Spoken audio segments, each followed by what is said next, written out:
ఇన్ని తరాల నుంచి ఇది చేసుకుంటూ వస్తున్నారు. అంటే అప్పటి నుంచి ఇట్లనే గుళ్ళ చేయనిచ్చిర్రా? లేకపోతే గుళ్ళకి రానియలేరని మీకేమైనా విషయాలు తెలుసా? మాది గొర్రెల కాపర్ల కుటుంబం. కుటుంబం. మా కుటుంబము మా తరం పుట్టి ఎన్ని రోజులయిందో తెలుసా మీకు?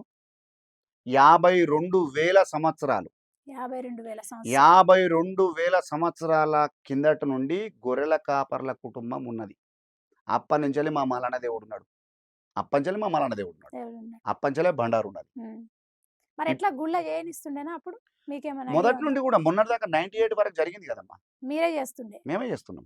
98 తర్వాత ఎప్పుడైతే ఒకటమ్మా మనిషికి డబ్బు వ్యామోహం కలుగుతదో, డబ్బు వ్యామోహం కలిగినప్పుడు డబ్బెక్కువైతే మదం ఎక్కువను, మదం ఎక్కువైతే మాత్సర్యం మరీ ఎక్కువ అని చెప్పి చుక్క సత్తయ్య గారు ఒగ్గుకథలో చెప్పిండు. హ్మ్. డబ్బును మనిషిని మార్చేస్తది. పూజారులకు గూడా నేను అదే అంటున్నా. నీకు గవర్నమెంట్ జీతం ఇస్తుంది. నువ్వు నిమ్మలంగా బతుకు. ఇంకో పూజారిని బతకనియ్యి. నువ్వెందుకు బయటికెళ్ళగొడుతున్నావు అంటున్నా. నువ్వు ఆరుగురుంటే మా వోళ్ళను ఆరుగురిని పక్కన పెట్టుకో. నేను అడుగుతున్నా. అంటే ఆళ్ళతో గడగాలు కలుపుకుంటే అయిపోతది. నువ్వు బయటికెళ్ళగొట్టాలని చూస్తలేమ్మా. అదే. నా దగ్గర ఉన్నటువంటి మంచితనం ఏందంటే, గొల్ల కుర్మల దగ్గర మంచితనం, ఉదారత్వం ఏముంటదంటే, నేను బతకాల నాతో పాటు అదే ప మీరుండుండ్రి మేము ఉంటాం. మేముంటాం. కలిసి ఉందామని. కానీ నువ్వేం జేసినావు? నువ్వొచ్చినావు, మేమే ఉంటాం అంటున్నారు. మేమే ఉంటాం అంటున్నావు. మేము ఉండ దగ్గర మీరు ఉండొద్దు అంటున్నారు. ఉండొద్దా? అది దుర్మార్గం అని చెప్తున్నా. కళ్ళు తెరుగురని చెప్తున్నా నేను. వేద పాఠశాల పెట్టడమే చాలా పెద్ద తప్పు పనమ్మ వాళ్ళు. వేదం ఎక్కడ పెట్టాలి? శివుని గుళ్ళలో పెట్టు. నిజంగా రాజరాజేశ్వర స్వామి ఉన్నాడు. పెట్టు. అక్కడ గూడా రాజన్నను రాజరాజేశ్వర స్వామి చేసిర్రు. అది గూడా అదే. శ్రీశైలం ఇప్పుడున్న శ్రీశైలం గూడా మ్యానిప్యులేషన్ చేసిందమ్మా. హ్మ్. మార్పు చేసింది. ఎంటర్‌టైన్‌మెంట్ మొత్తం ఎంటర్‌టైన్‌మెంటే. అక్కడ గూడా మల్లన్ననే. శ్రీశైలం మల్లన్ననే ఉండే. శ్రీశైలం అక్కడ మల్లన్న, గూడా గొర్రెల కాపర్లే ఉండే. రాజన్న. కొండల మీద ఎక్కడైతే ఇప్పుడు శివుడిగా కొలవబడుతున్నటువంటి మల్లన్నలు ఉన్నారో, వాళ్ళంతా గూడా మల్లన్న దేవుళ్ళే. వీళ్ళంతా మొత్తం చేంజ్ చేసి అక్కడ శ్రీశైలం మల్లికార్జున స్వామి, కొమరవెల్లి మల్లికార్జున స్వామి. మల్లికార్జున స్వామికి మల్లన్నకి సంబంధమే లేదమ్మా. చాలా మంచి వ్యక్తులు గూడా ఉన్నారమ్మా బ్రాహ్మణులలో. వేదమూర్తులైన బ్రాహ్మణులలో మంచి ఉదారత్వము, తోటి మనిషిని మనిషిగా ప్రేమించేటువంటి మానవత్వం ఉన్న వాళ్ళు గూడా ఉన్నారు. ఉన్నారు. ఫర్ ఎగ్జాంపుల్ చెప్తున్నా. ఇక్కడ మన చిలుకూరు బాలాజీ దగ్గర ఒక అయ్యగారు ఉంటాడు. హ్మ్. ఒక మాదిగ బిడ్డను భుజాల మీద మోసిండు ఆయన. హ్మ్. భుజాల మీద మోసిండు. ఆయన కూడా వేదం నేర్చుకున్నాడు. హ్మ్. ఆయన కూడా వేదం నేర్చుకున్నాడు. తర్వాత మొన్న కూడా ఒక ఇంటర్వ్యూలో చెప్పిండు. హ్మ్. కొమరవెల్లి మల్లన్న దగ్గర, తర్వాత శ్రీశైలం మల్లన్న దగ్గర వీళ్ళు చేస్తున్నటువంటి కార్యక్రమాలున్నాయో అవన్నీ తప్పు. ఏదైతే అమ్మవారి పూజలు ఇప్పుడు పోచమ్మ, మైసమ్మ, పోలేరమ్మ, మాంకాలమ్మ మాంకాలమ్మ. ఈ గుళ్ళల్లో, ఈ అక్కజెల్లెళ్ళ గుళ్ళల్లో శ్రీచక్రం ప్రతిష్టాపన చేసి కుంకుమార్చనలు చేస్తుర్రు చూడు, పెద్ద దుర్మార్గం అని చెప్పిండాయన. కళ్ళు తెరువుండ్రి. కొంతమంది కళ్ళు తెరవాల్సిన అవసరం ఉన్నది. ఆయనకి ఎంత తెలిస్తే ఎంత ఆయన తెలిస్తే చెప్తారు. చెప్తాడు ఆయన. ఎంత వేదం తెలిసిన వ్యక్తి కాదా ఆయన? తెలిసిన వ్యక్తే ఆయన. ప్రకృతి కొంతమందితోటి చెప్పిస్తుంటదమ్మా. నేను ప్రకృతి ఆరాధకునిగా మేము మొదలుపెట్టేటప్పుడే గంగను కొలుస్తాం. ఎందుకు గంగను కొలుస్తారంటే తాగేది గంగ, తలకు పోసుకునేది గంగ, కుండల పోసేది గంగ, కూరాట్ల పోసేది గంగ, తొక్కేది గంగ, మొక్కేది గంగ, సకల చండాలము వాపేది సత్యవీర గంగ. గంగను తలవకపోతే తెల్లారబోదు, పొద్దుకపోదు. ఒకవేళ గంగ కరుణిస్తేనే, ఋతువుగా వర్షాలు పడితేనే ఈ ప్రజల కష్టం తీరుతుంది. లేకపోతే ఈ ప్రజల కష్టం ఏ ప్రభుత్వం, ఏ ప్రభువు కూడా తీర్చలేడని చెప్తాం. ఇది వాస్తవం కదా. ప్రకృతిని ఆరాధన చేసే ఒక భక్తునిగా నేను చెప్తున్నాను. జానపద సాంప్రదాయం ఉన్నటువంటి గుళ్ళల్లో జానపదం సాంప్రదాయం నడుస్తున్నటువంటి ఏదైతే ఆలయాలు ఉన్నాయో ఆ సాంప్రదాయాన్ని కొనసాగించుండ్రు అని చెప్తున్నాను. అక్కడ బ్రాహ్మణులను పెట్టకుండ్రు మీరు.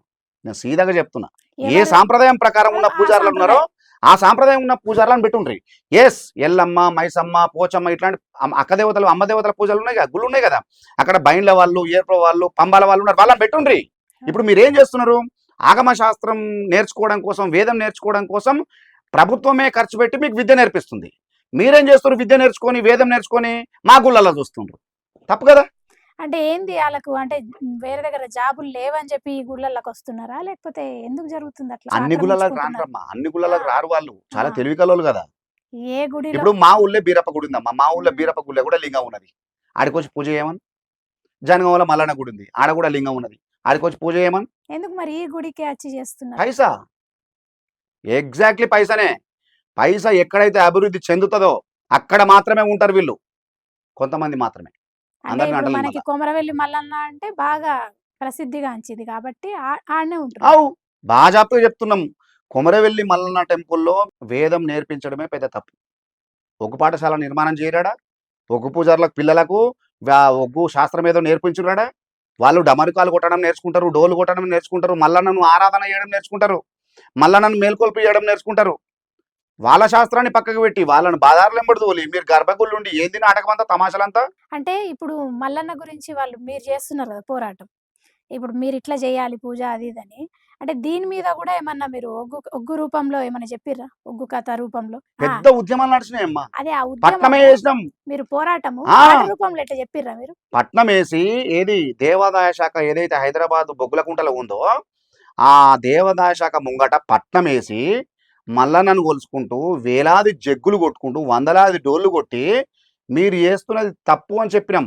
ఏదైతే మల్లన్న సాంప్రదాయం ఏదైతుందో, ఏదుముల బండారు రాజమల్లయ్యో మైలారుడా, ముత్తుముల బండారు రాజమల్లయ్యో మునిగొడ జిమ్మేవు మైలారుడా, పందుముల బండారు రాజు మల్లయ్యో పైజమయ్యాలయ మైలారుడా, పుట్టెడు బండారుతో రాజు మల్లయ్యో పూజల ఏతం మైలారుడా. దీన్ని పక్కన పెట్టి ఆగమ శాస్త్రంతోటి ఏ విధంగా పూజలు చేస్తారని మేము క్వశ్చన్ చేసినాం. తప్పు అని చెప్పినాం. ఇప్పుడు మీరిందాక గంగ గురించి చెప్పిండ్రు. అవు ఆ! అది గూడా ఒకసారి మా కోసం పాడి వినిపించండి. శరణు శరణు మాయంబారాణి శాంబావీరాణి శాంబావీరాణి కరుణ చూడు మము గన్నా తల్లి గంగా భవాని దేవి భవాని. ఆహాయ్!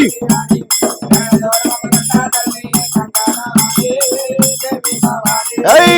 పుట్టినాది గంగాదేవి ఈ పుడమిలోనా ఈ పుడమిలోనా, పెరిగినాది గంగాదేవి బేడంబులోనా బేడంబులోనా.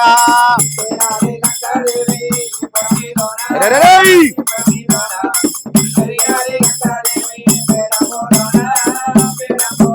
ఏయ్!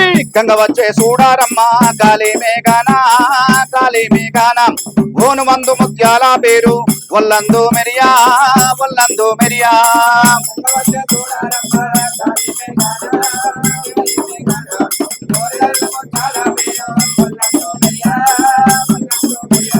గంగా నిన్నో గోలిసేటి గనుడెవ్వారమ్మో గనుడెవ్వారమ్మ, ఘనమైన మట్టేవాడు గంగా చలికాడు కాటా మహారాజు. ఎరెరెరెరెరేయ్!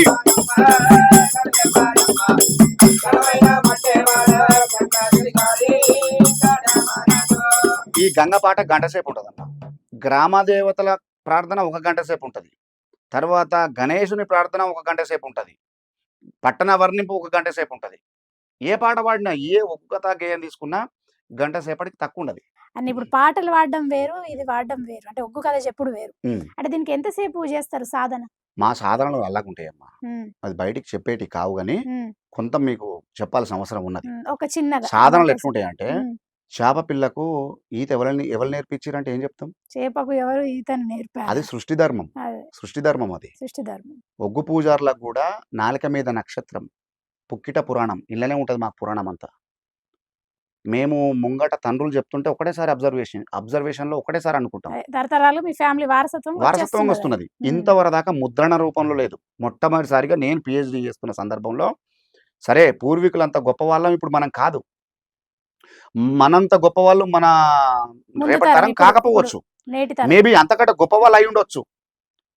దానికి జాగ్రత్తగా ముందుగానే ఏం చేసినంటే బీరప్ప కథను మొత్తం గూడా ఒడిసిపట్టి, ప్రతి అక్షరంని గూడా ముద్రణ రూపంలో, పుస్తకం రూపంలో తీసుకొస్తున్నాం ఇప్పుడు. అదే మీరు ఇప్పుడు పీహెచ్‌డీ చేస్తున్నారు. ఎక్కడి అవును. నుంచి యూనివర్సిటీ ఏ నుంచి పొట్టి చేస్తున్నారు? శ్రీరాములు తెలుగు మొత్తం విశ్వవిద్యాలయంలో ఒగ్గు కథకు సంబంధించిందేనా? కంప్లీట్‌గా ఒగ్గు కథ మీద అంటే రీసెర్చ్ కథాగానం రూపంలో ఉన్నటువంటి ఒగ్గు కథను పుస్తక రూపంలో. పుస్తక రూపంలో ప్లస్ నాటకీయ లక్షణాలు.